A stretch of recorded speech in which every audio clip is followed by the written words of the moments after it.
you're going to get significantly larger bulbs of garlic. And we saw that firsthand last year, and that's why I'll probably never grow garlic again without straw.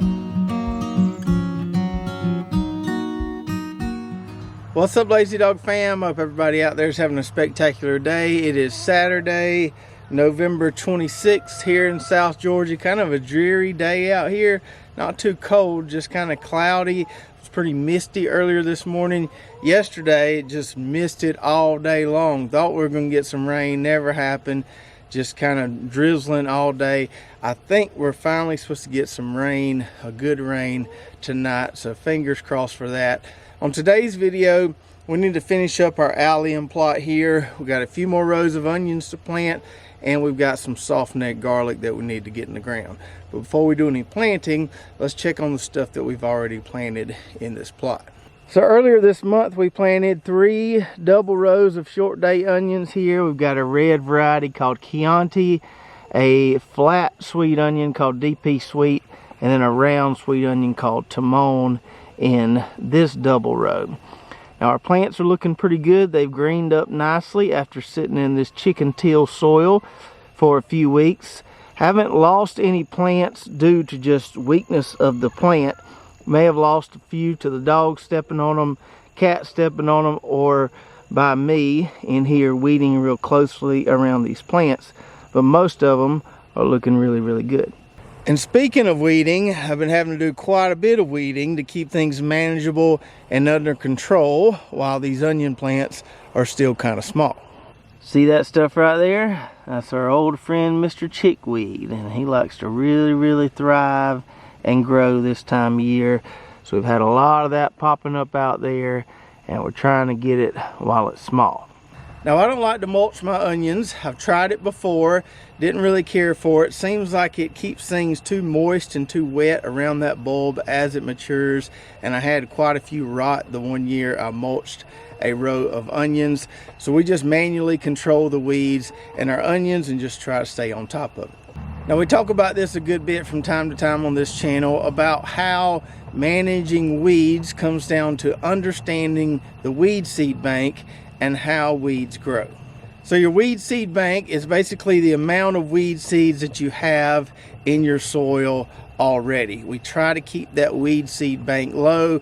We can do that through cover cropping, through tarping, through manually removing weeds, trying to keep existing weeds from going to seed and adding to that weed seed bank. Now, we do work pretty hard to keep our weed seed bank down, and we do a decent job of that, but we have chickweed seeds in every single one of our plots. If I just let them go, they would all be covered with chickweed in just a few months. So it's something I know we have to actively fight every single year around this time. The other thing to consider here or to think about is when certain weed species are going to thrive. We're really not fighting pigweed this time of year because it likes the real hot weather. But these cooler season weeds, this is when they really, really start to thrive. And I know if we can get in here and take care of them when they're small, so those little chickweed seeds are all germinating right now and trying to thrive. If we can eliminate those little seedlings when they're small, we can really reduce our chickweed weed seed bank. If we let them go to seed, we're just going to multiply that bank year after year and have even worse problems every year. So for the last couple weeks, about twice a week, I've been coming in here with this little single tine cultivator and delicately working around these tiny onion plants here to make sure any of those chickweeds that germinate don't get larger than that little tiny thread-like stage where they have a couple of leaves. Now, one thing that's probably going to cause us some more problems or cause us to stay on top of our weeds even more is the fact that we had the chicken tractor on this plot for quite a while. Now, I mentioned to you on that last video all the great benefits of cover cropping and then coming behind that with the chicken tractor, and it definitely does great things for our soil. But having the chickens on there adds a lot of nitrates to that soil there, and weeds tend to thrive on nitrates. So over the last couple of years, as I've switched from a lot of synthetic fertilizers to more organic fertilizers, I've noticed some decrease in weed pressure, specifically where I side dress or fertilize plants. So when you're using a lot of synthetic fertilizers that are full of nitrates, weeds will really thrive, especially things like pigweed really thrive on those nitrates in the soil. Whereas those organic fertilizers need that kind of slow breakdown or digestion in the soil, and you won't get quite as heavy of weed pressure. I've noticed it a lot in sweet corn. Now here we've got a lot of nitrates, and the chickweed is probably definitely thriving off that initially. But if we can kill them as soon as they germinate, as soon as they form leaves and pop up, we can work on that weed seed bank, and we can keep a little problem from becoming a big problem. So that's the current situation on those onions there, just trying to stay on top of the weeds and not kill a lot of plants or chop off too many plants while doing so. Now on the other side of this plot, a few videos ago, we planted 4 rows of elephant garlic, and I'm already starting to see a few of these show their self out of the soil. Let me get down real close here. See that right there? Little green stem popping up. Now on that video, when we planted those 4 rows of elephant garlic, we had several people asking how long it takes to come up if you live down here in the southern states. Now obviously, if you live up north, it's just going to stay nestled under mulch, straw, whatever you're using, and not going to pop out of the soil until the following year when it starts to warm up a little bit, late winter, early spring. But down here, where we don't get that cold during the winter, how long does it take? I've seen it take as long as 4 weeks to start showing some green vegetation.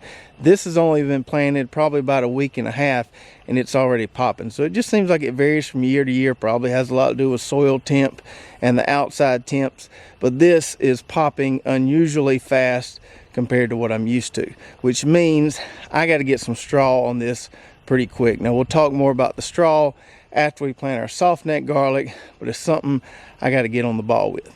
So we've got the 4 rows of elephant garlic over there, the 3 double rows of onions over there. Today we're going to be adding 4 more rows, or 2 double rows of garlic. Got a little bit of elephant garlic left I need to plant, and then some softneck garlic I'll show you in a minute. And then we've got 2 double rows of onions that we need to plant here, 2 more varieties that I had in the greenhouse that weren't quite ready when we planted those other 3 rows. Now I came out here earlier today and went ahead and laid off our rows, buried our drip tape, did our whole FAD system, which stands for furrow, amend, and drip. So we made a furrow, put some Nature Safe 855 in that furrow, put our drip tape in that furrow, and then buried the tape. And now we have our rows ready to plant. On the garlic here, same thing I did with the elephant garlic.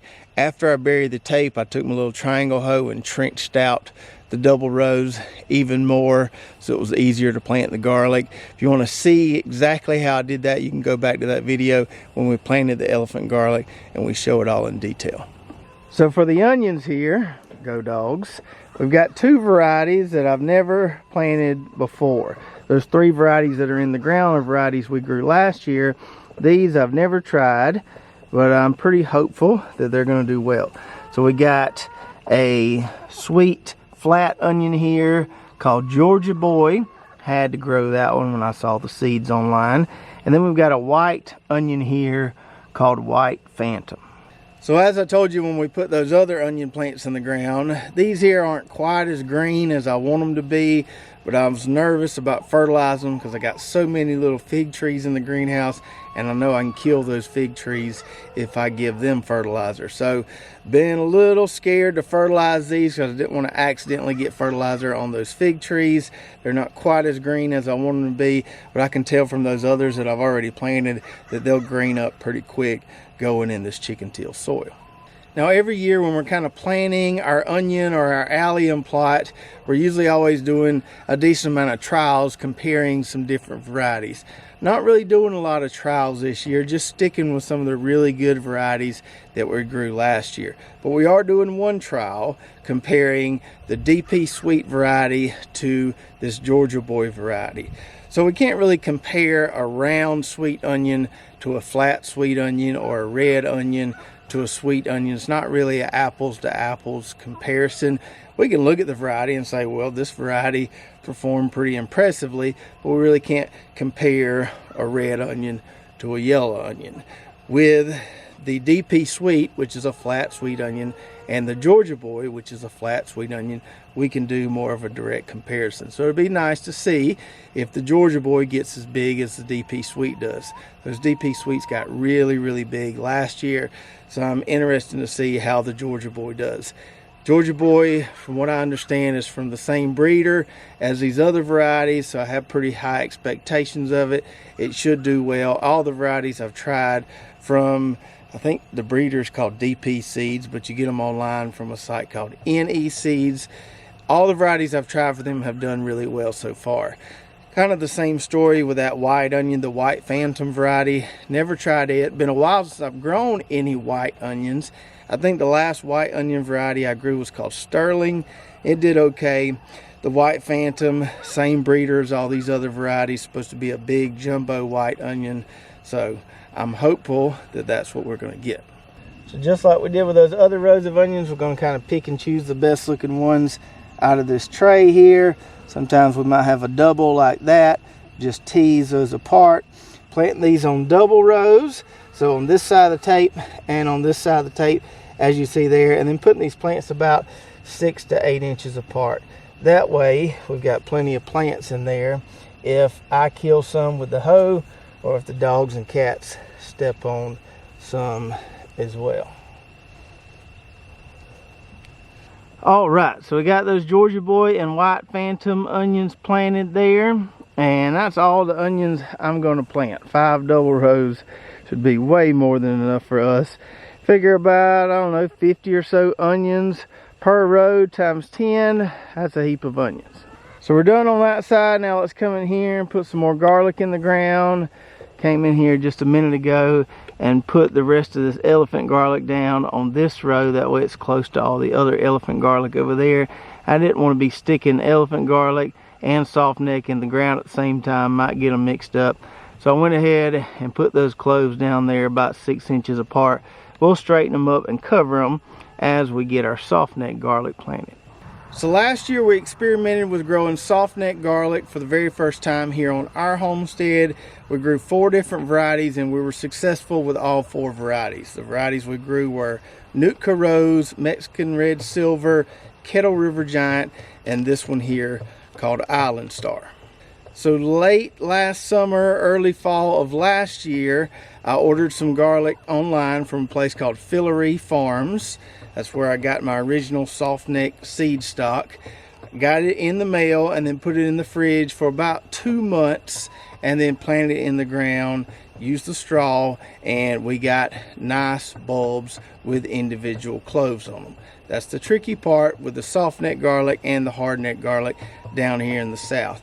Got to have a period of cool weather to get those bulbs to stratify and form individual cloves. So the way we do it down here is we kind of trick the garlic and we put it in the fridge for some time before we plant it. Now I don't know what the magic time is, and I'm sure it varies depending on how far south you go, or if you go a few hours north of us, you might not have to put it in the fridge very long.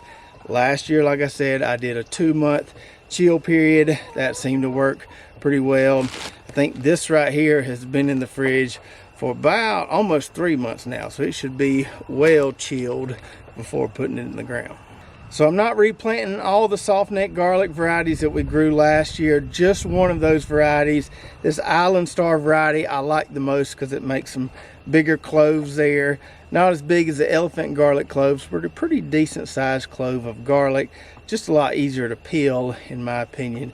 We can see some of these already sprouting a little bit. Guess might have got a little moist inside this bag here and already getting some sprouts, but that's all right. Got a little bit of head start there. So if you live up north and you're planting hardneck or softneck garlic, no need to worry about putting these in the fridge. It's going to get cold enough outside there. You're not going to have to worry about anything. If you live down here in the south, I would say go with at least 4 weeks of chill time, but if you can give them 8 to 12 weeks of chill time, that'll be even better. So I think I've got about 250 cloves in this bag here, assuming they're all still good. None of them have rotted. Got a little too moist in here. I didn't realize that. Maybe should have poked some holes in this bag. We're gonna plant these on double rows just like we did our other garlic. I may go a little closer with these, something more like a 4-inch spacing. And I should have enough here to get this double row done and that half one over there where we planted the rest of our elephant garlic. I'm covered up. When I'm covering these, working along the row, I'll cover them all up except the last one there. That way I can see where to start putting my next cloves in the ground. All right, all right, all right. It may not look like anything is planted there, but I promise you there's a heap of garlic in the ground in just that little spot. Now on that softneck garlic and that one row of elephant garlic, as I was going along there, because I was putting them so close, I didn't even worry about getting the cloves oriented the right way. I guess we'll have a nice little side-by-side comparison, because on the first 2 rows of elephant garlic we planted, I made sure that the tips were pointing up. On this half a double row here, I just threw them in there, covered them up. We'll see if it matters or not. I'm leaning towards the fact that it doesn't matter. Just throw them in the ground. I'm sure when the big boys plant these things, they're not making sure everything's pointed up. They're just moving along with a tractor or whatever and just dropping them in the ground. So that may save us some time in the future, not worry about which direction the cloves are pointing. So I had a little bit of this Island Star softneck left over, but not a lot. We'll probably just eat this. Not enough here to warrant laying another line of drip tape. Couldn't even plant a single row with this much less a double row. Now on that last garlic video and earlier on this video, I mentioned using straw or some kind of mulch on your garlic. Now we like to use pine straw down here because we have plenty of it readily available. We use whatever kind of mulch you have access to. Now, if you live up north, the mulch is going to serve the purpose of keeping everything nice and insulated until late winter, early spring, when that garlic starts to sprout. So it's basically just keeping it from freezing in the ground. Down here in the south, the mulch serves a different purpose, but is equally as useful. So down here, the straw is obviously going to minimize your weed pressure as the garlic grows throughout the winter months. And I haven't noticed any issues with the straw causing things to be too wet and causing the garlic to rot like I have the onions. Probably has a lot to do with the fact that the onion bulb kind of sits on top of the soil, whereas the garlic is kind of nestled down into the soil. The other thing, the very important thing that the straw will do for you down here is it keeps the soil cooler in spring. If you live in the south, you know we can go from winter to summer real quick in the spring. Sometimes we don't even get a real spring. And if it gets really hot really quick, your garlic's going to go to seed, or it's going to just stop growing and it's going to be ready to harvest. Well, if you can keep that soil cooler for longer in those spring months, even if you just delay the flowering process a couple weeks, you're going to get significantly larger bulbs of garlic. And we saw that firsthand last year, and that's why I'll probably never grow garlic again without straw. Now, I've still never tried hardneck garlic, but I think I'm going to have an opportunity this year. We had someone comment on one of our Facebook posts, said they had a variety of hardneck garlic that they grow in the south. They've been chilling it for a few months, and they're going to send me a couple bulbs. I won't have a lot of it to plant. Probably won't plant it in this plot. Probably try to find maybe some room over there in one of our raised beds. But I'm going to give hardneck a try with that variety that they send me. And then we'll have the complete garlic gamut here. Elephant garlic, softneck, and hardneck. Hopefully the hardneck is successful like I expect the softneck and the elephant garlic to be. Now in this particular allium plot, we still have about 5 or 6 foot of space there, dead in the middle of it, with nothing really to plant there. That's all the onions I'm going to plant, pretty much all the garlic I'm going to plant. So what can I use in that space there?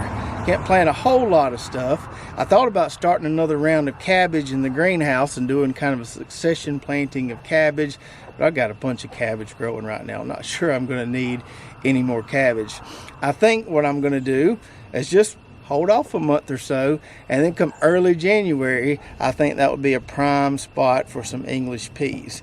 Now, I didn't grow any English peas this fall because we still have a good many in the freezer from earlier this year and last fall, but we've been working on them pretty hard, so it's probably time for me to grow some more English peas, and I think that would be the perfect spot to do a little trellis with some English peas, planting those in January and growing those throughout the winter into early spring.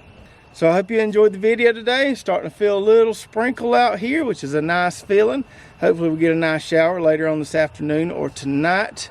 Even though it's been kind of cool around here, it'd be nice to kind of replenish those moisture levels in the soil there. Let me know in the comments below if you're finished with all your onion and garlic planting yet, and if you're not, let me know what you have left to put in the ground.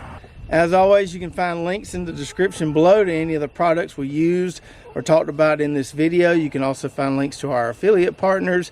Got some coupon codes for some of those companies so you can take advantage of those discounts. Don't forget to go check out our website, lazydogfarm.com, where we've got recipes, a garden blog, hats, shirts, all kind of good stuff over there. If you did enjoy the video, be sure to subscribe, hit that notification button, like, and share, and we'll see you next time right here at Lazy Dog Farm. Oh, farewell, by the beauty of your life.